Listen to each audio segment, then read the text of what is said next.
आप सभी को मेरी राम राम। सुनी समझहि जन मुदित मन, मंजहि अति अनुराग। लहहि चारि फल अछत तनु, साधु समाज परियाग।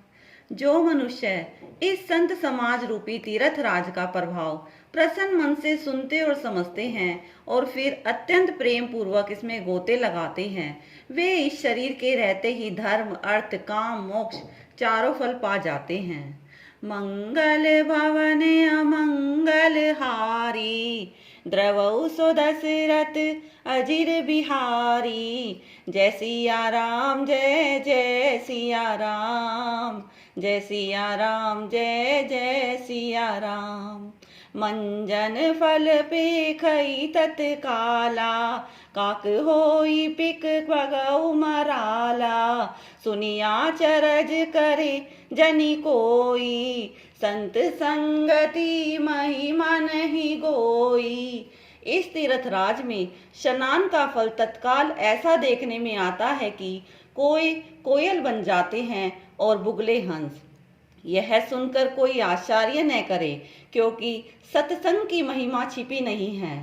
बाल्मीक नारद घट जोनी, निज निज मुख निकही निज होनी। जलचर थलचर नभ चर नाना, जे जड़ चेतन जीव जहाना। वाल्मीकि जी, नारद जी और अगस्त जी ने अपने अपने मुखों से अपनी होनी जीवन का वृत्तांत कही है। जल में रहने वाले, जमीन पर चलने वाले और आकाश में विचरने वाले नाना प्रकार के जड़ चेतन जितने जीव इस जगत में हैं। मति की रति गति भूति भलाई, जब जेहि जतन जहाँ जेहि पाई। सो जानब सतसंग प्रभाऊ, लोक हुद्वेद न आन उपाऊ। उनमें से जिसने जिस समय जहाँ कहीं भी जिस किसी को यह से बुद्धि कीर्ति सदगति विभूति ऐश्वर्य और भलाई पाई है, सो सब सत्संग का ही प्रभाव समझना चाहिए। वेदों में और लोकों में इनकी प्राप्ति का दूसरा कोई उपाय नहीं है। सत्संग विवेक न होई, राम कृपा बिनु सुलभ न सोई। सत्संगत मुद मंगल मूला, सोई फल सिद्धि सब साधन फूला। सत्संग के बिना विवेक नहीं होता और इस श्री रामचंद्र जी की कृपा के बिना वह सत्संग सहज से नहीं मिलता। सत्संगति आनंद और कल्याण की जड़ है। सत्संग की सिद्धि प्राप्ति ही फल है और सब साधन तो फूल हैं।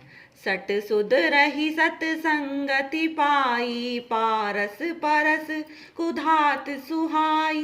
विधि बस सुजन कुसंगत पर ही, फनि मनि सम निज गुण अनुसर ही।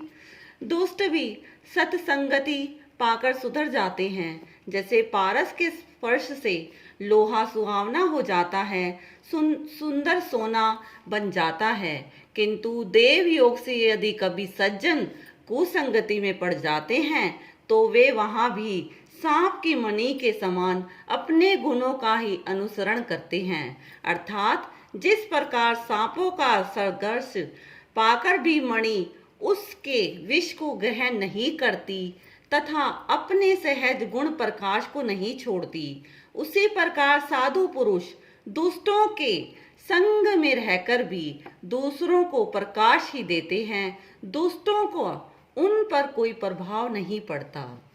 विधि हरि हर कवि को विद बानी, कहत साधु महिमा सकुचानी। सोमोसन कही जात न कैसे, साक बनिक मनि गुण गण जैसे। ब्रह्मा विष्णु शिव कवि और पंडितों की वाणी भी संत महिमा का वर्णन करने में सुखचाती है। वह मुझसे किस प्रकार नहीं कही जाती, जैसे साग तरकारी बेचने वाले से मणियों के गुण समूह नहीं कहे जा सकते। दाऊ संत समान चित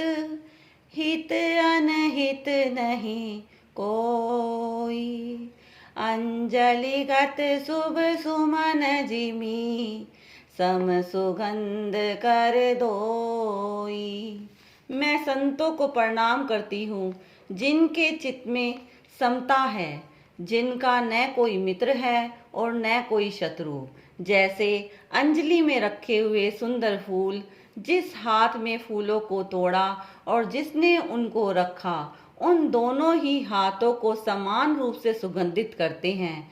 वैसे ही संत शत्रु और मित्र दोनों का ही समान रूप से कल्याण करते हैं। संत सरल चित जगत हित, जानी स्वभाव सनेहु। बाल विनय सुनि करि कृपा, राम चरण रति देहु। संत सरल हृदय और जगत के हितकारी होते हैं। उनके ऐसे स्वभाव और स्नेह को जानकर मैं विनय करता हूँ। मेरी इस बाल विनय को सुनकर कृपा करके श्री रामचंद्र जी के चरणों में मैं प्रीति दे। मंगल भवन अमंगल हारी, डरऊ सो दुसरत अजीर बिहारी। जय सिया राम जय जय सिया राम, जय सिया राम जय जय सिया राम। सुनो वीर हनुमान, निज स्थान पर जाई के, तात करो कल्याण। सियापति राम जय जय राम, मेरे प्रभु राम जय जय राम। करो कल्याण